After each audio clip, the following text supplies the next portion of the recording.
Let's try to solve this problem here.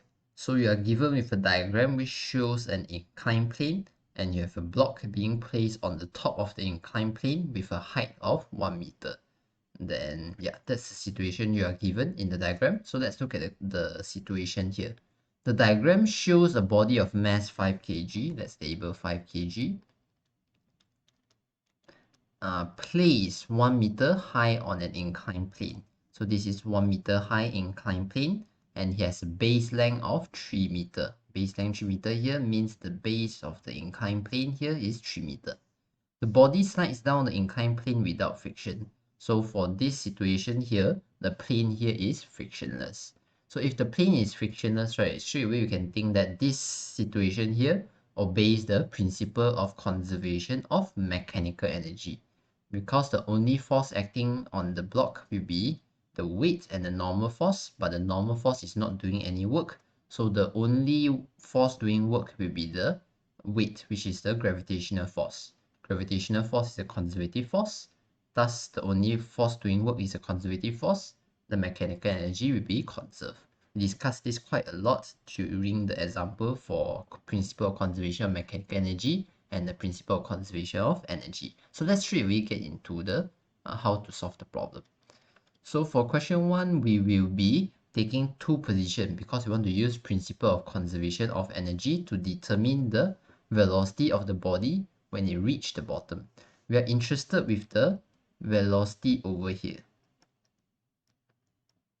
We know the object was initially here, and since it mentioned that it's being placed at this position over here, you should expect the initial position at this place to be 0 meter per second. So you know the height of the initial position, you know the speed of the initial position, you can determine the kinetic energy and the potential energy of this initial position here. So we have all the energy information needed for the initial position. So you'll be comparing the mechanical energy of this position with the mechanical energy at the bottom of the inclined plane, because that's where you want to determine the velocity of the body. Okay, so let's try to do it. So we will say the energy initial, mechanical energy initial is equals to mechanical energy final. So we take this point as our initial, we take this point as our final. Okay, quite straightforward. So this will be, okay, I will skip the step of writing kinetic energy and potential energy. I will just write it as half mv squared plus mgh initial equals to half mv final squared plus mg H final. Okay, you can straight move towards this step is okay as well. So now you perform your substitution. The object has mass of 5 kg. Speed initial is 0 because it's placed at that place. It haven't started moving. So next mgh 5, 9.81. The height initial is just 1.0.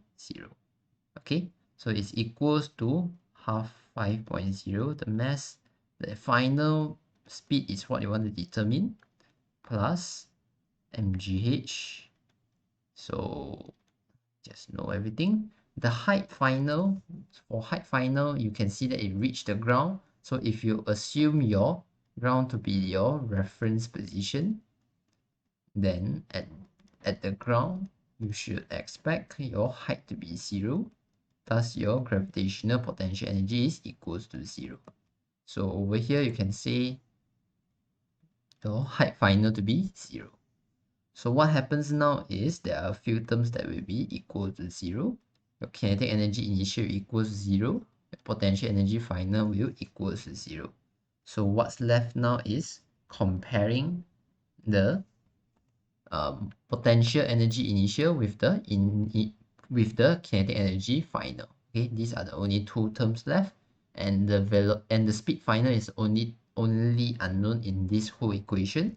So you can use your calculation. You can use your calculator to do everything. You should get your final speed to be equals to 4.43 meter per second.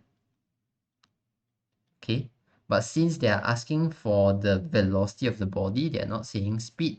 So if you are feeling cautious, you can write it in terms of vector, and you can give the magnitude and the direction. the magnitude is 4.43 meter per second, then you can say the motion is down the slope. Direction is down the slope. Okay, so that's if you are feeling cautious. Okay, next, if the inclined plane is rough with coefficient of kinetic friction equals to 0.2. Okay, so now you change the situation. The plane here is no longer frictionless. The plane here possesses a coefficient of kinetic friction of 0.2. Okay, this pair of surface here has coefficient of kinetic friction of 0.2. If that's the case, they ask for the work done by friction. Okay, for the work done by friction, you can determine it using the most straightforward way, which is to use this formula here. Okay, the work done by kinetic friction is equals to the magnitude of kinetic friction times S times the cosine between the angle of the kinetic friction and the displacement. You can do it this way because for this situation here, you have your angle between the kinetic friction and the displacement. What's the angle? You know that the motion should be down the slope, so the kinetic friction should be up the slope. So the angle between them should be 180 degrees. So if you know that, you can determine the angle. You know the displacement here, you can determine it using Pythagoras theorem. For 3 and 1, Pythagoras theorem, you can get the length of the path over here. For the magnitude of kinetic friction, you have your coefficient of kinetic friction, you have your mu k, what you need is just normal force, and normal force can be determined. Well, the process is a bit long, then let's slowly go through it. First, we should draw a free body diagram to be sure of everything. We know the direction, to know the direction of all the forces clearly. So we'll be using a dot to represent the block, and we have our axis. One axis should be parallel to the inclined plane. Another axis should be perpendicular to the inclined plane. So now you have your weight because this object here possesses a mass. And since the object here is touching this surface, you should expect also a normal force. Lastly, since this object is going down the slope, you should expect a kinetic friction in this direction. Okay, so what's the angle over here? To determine the angle over here, this angle theta over here is equivalent to the angle over here. So to determine the angle, we have to use tangent theta. So tangent theta is equivalent to opposite divided by adjacent. So it will be equals to 1 divided by 3. I'm just putting a modular sign. I should not put a modular sign. It makes things confusing. Okay, so let's just keep it that way. Then now theta will be equals to the inverse tangent of 1 divided by 3. And if you do perform the calculation, I believe the answer that you should get is 18.43 degree. So theta here is 18.43 degree. Now, knowing the angle allows us to do a lot of stuff. First thing is we need to know that to determine the work done by kinetic friction, we need to determine the magnitude of the displacement. The magnitude of the displacement can be determined using Pythagoras theorem, just 3.0 squared plus 1.0 squared. Okay, so this is the magnitude of the displacement. Next, the angle between the kinetic friction and the displacement. You know that the displacement will be moving down the slope. So this is your displacement. So your displacement and your kinetic friction are in opposite direction. So you know that the theta here is 180 degree. So you know both of these already. Next, you need to know your magnitude of kinetic friction in order to find the work done by kinetic friction. To determine the magnitude of kinetic friction, what you need to do is you need to know that kinetic friction can be determined using mu k times normal force. You already know that mu k over here is 0.2 because it's being given in the question. What you need now is the normal force. How do you determine the normal force? You can perform your Newton's first law. You can analyze the y dimension of this free body diagram using Newton's first law. because the component, the y component of the weight, let's just resolve it. Resolve this thing, then you get x component of weight, you will get y component of weight. The y component of weight will be balanced by the normal force. Thus, the Newton's first law is obeyed for the y dimension, and thus you will not see the object moving up or down as it goes down the slope. It is at rest in the y dimension, and it will remain at rest in the y dimension while the block is moving down the slope. So you have to determine your normal force using first law of motion to analyze the y dimension. The y dimension, it's no net force for the y dimension. So you can take n minus w cos theta, and it will be equals to 0. Okay, so for this situation here, your normal force will be equals to mg cos theta. Perform a substitution. 5.0, 9.81, cosine, the angle between, the angle over here is 18.43. Then I believe you should get your normal force to be equals to 46.5 Newton. Okay, once you have done that, you have obtained your normal force. So you can obtain your magnitude of kinetic friction. So the coefficient of kinetic friction is 0.2. The normal force has a magnitude of 46.5. So if you substitute everything in, you get your kinetic friction to be 9.31 Newton. And once you have determined your kinetic friction magnitude, you have successfully collected all the information needed to determine the work done by kinetic friction. So now it's a matter of substitution. 9.31 multiplied by the Pythagoras theorem for the journey, cosine, the angle between the kinetic friction and the displacement is 180 degrees.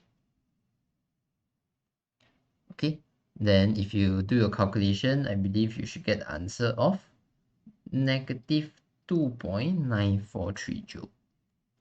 This is the answer that you need.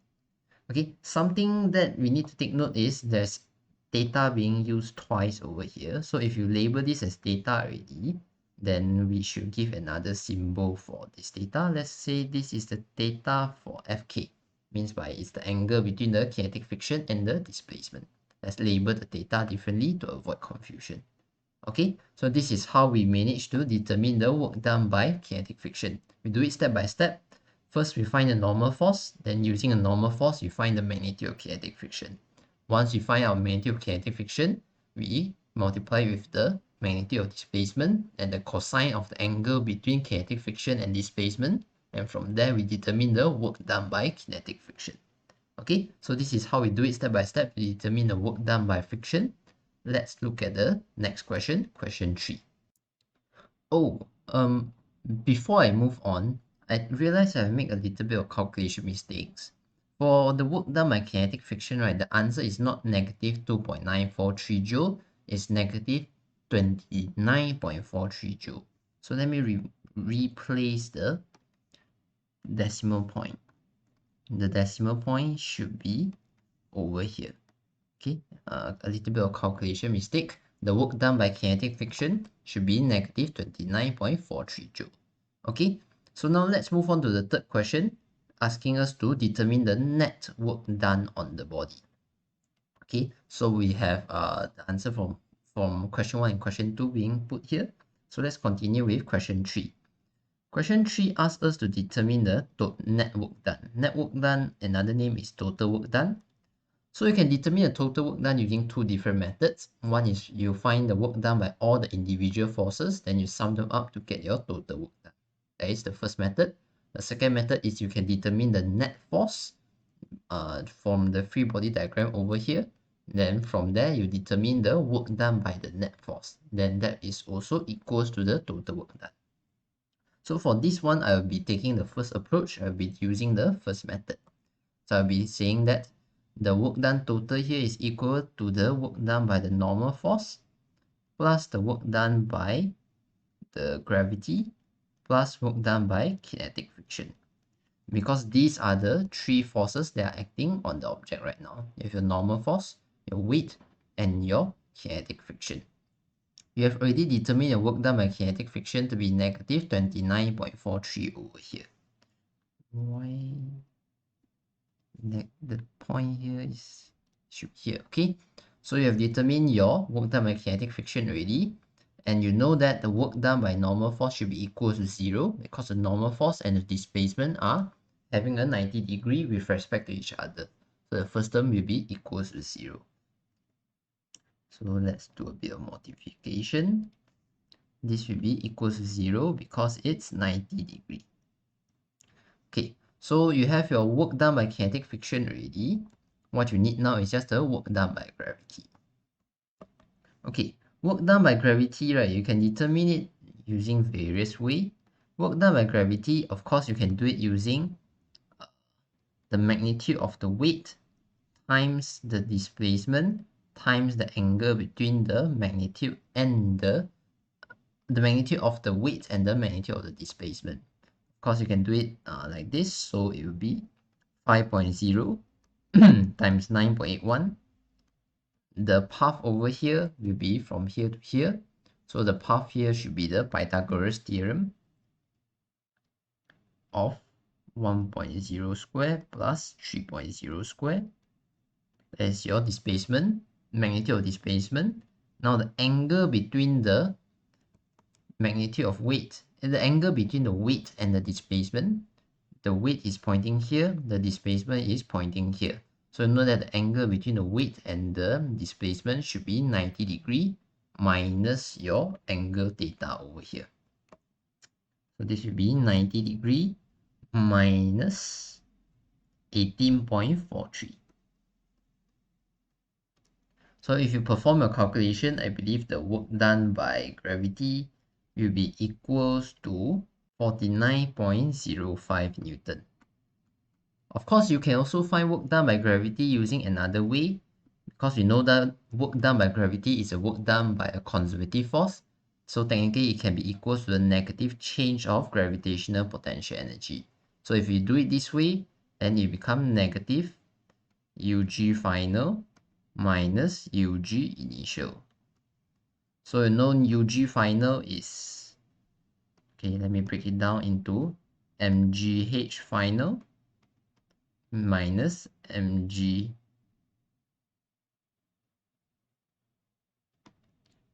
initial. So if you perform your substitution, you know that the h final here will be 0, thus your first term will be 0. Then what you have here is just mgh initial. So you can determine the work done by gravity also by getting mg times h initial. So mass here will be 5 kg, g here will be 9.81, the height initial is 1.0. If you do the calculation, you see that it is also equals to 49.05 Newton. So all these methods here allow us to determine the work done by gravity, but the conclusion is the work done by gravity is 49.05. It's a positive work done because you see the component of weight that is parallel to the displacement is in the direction of displacement. So it is positive work done because it's in the direction of the displacement. Okay, so if we know the work done by gravity already, what we can do now is just substitute it into this equation to find our work total. The work done by gravity is 49.05 plus the work done by kinetic friction is negative 29.43. So if you do your calculation, I believe your work done total will be 19.62 joule. So this is your total work done. So you are done with question 3. Next, you move on to question 4. Question 4 asks us to determine the velocity of the body when it reaches the bottom. So this block here will undergo a motion sliding down the slope until it reaches the final position. And they are interested with the velocity of the body once it reaches the bottom. But now the situation here is the inclined plane over here has a coefficient of kinetic friction equals to 0.2. So you cannot solve it using the principle of conservation of mechanical energy anymore because there is friction. Friction is a non-conservative force, and we determine from question 2 that the work done by this non-conservative force is not zero. So that means our criteria for principle of conservation of mechanical energy is not obeyed because there is work done by non-conservative force. So the work done by non-conservative force is no longer equals to zero. So if the work done by non-conservative force is no longer equals to zero, the principle of conservation of mechanical energy is not obeyed. So you have to broaden your scope and look at this situation from the perspective of principle of conservation of energy. So principle of conservation of mechanical energy is a smaller scope. It's for situation where work done by non-conservative force is equal to zero. But if you broaden your scope into the principle of conservation of energy, principle of conservation of energy is obeyed for any situation that is happening in our universe right now. So principle of conservation of energy says that energy cannot be created or destroyed. It can be transformed from one form to another. It's a general principle which is obeyed by all phenomena in our universe. It's a general principle. Okay, so we'll be using that general principle to solve this problem here, but we are going to use different approach. I'm going to show different approach to solve question 4. Okay, so the first approach that we can take is to use the work energy theorem. Work energy theorem says that the total work done is equal to the change of kinetic energy. So change of kinetic energy can be expressed in terms of K final minus K initial. You know the work total here is 19.62 because that's what you determine for question 3. So what you can do is you can substitute in 19.62 joule, and what you need to do now is just substitute in half mv f square minus half mvi square. Let's should we do the substitution. Half m v, the final v is what we need to determine, square, minus half m v initial will be 0 because object is at rest initially. So if you use this method, you can straight away determine your final speed to be equals to 2.80 meter per second. That's the first method, the most straightforward method. But let's say there's no question 3 being asked, it straight away jumps from question 2 to question 4. Then you might not notice that you can actually determine it using work energy theorem. If that's the case, you can still go back to the way we do it in example 1 just now. So what we do is we start with also work total equals to change in kinetic energy, but now we say work total is equals to work done by normal force plus work done by gravity plus work done by kinetic friction, and they are all equals to the change of kinetic energy. Let's don't write it as change of kinetic energy. Let's should we write it as K final minus K initial. Okay, so for now you know that the work done by the normal will be equals to 0 because normal is positioned at 90 degrees to the displacement. So the work done by normal will be equals to 0. Then yeah, you have determined the work done by work done by kinetic friction. What you need now is the work done by gravity. Okay, and you can substitute in everything. Okay, so work done by gravity here, just now we mentioned there are various ways to solve it. You can solve it either by doing it straightforward, mgs cos theta, or you can determine it using the negative change of gravitational potential energy. And that is what we are going to do now. We are going to re-express this as negative change of gravitational potential energy plus the work done by kinetic friction equals to the change in kinetic energy. Then you can break it open to become negative ug final minus ug initial plus work done by kinetic friction equals to K final minus K initial. Now you can rearrange this equation and your equation will be K initial plus ug initial plus work done by kinetic friction is equals to K final plus UG final. Okay, so now this is the equation that you can use. So you can transform it into its respective terms. Half mvi square plus mgh initial plus the work done by kinetic friction, we determine it to be negative 29.43 equals to K final is half mvf final plus mgh final. Okay, we cross out a few terms first before we start to do substitution, because we know a few terms here will be 0. The initial kinetic energy will be 0 because the block is being placed at the initial position, so it should be at rest initially. Okay, what else do we know? We know that the gravitational potential energy final should be equal to 0 because finally the object reached the same height as the reference position. So h will be 0, the gravitational potential energy will be 0 finally. So what you have here is just the initial gravitational potential energy plus the work done by kinetic friction equals to the final kinetic energy. So you can determine the velocity here by substituting in everything. Okay, should I do it? Yeah, okay, I'll just do it then. So mgh is 5.0 times 9.81 times the height initial is 1.0 plus negative 29.43 will be equals to half 5.0 Vf square. So now if you calculate for your Vf, you still get the same answer, 2.80 meter per second.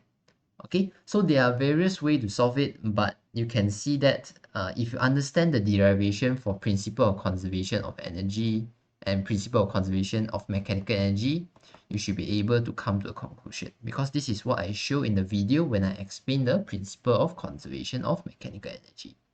So you can do it using this way because you know the work done total, or you can do it slowly by breaking things down, change things into potential energy, and perform your calculation like this as well.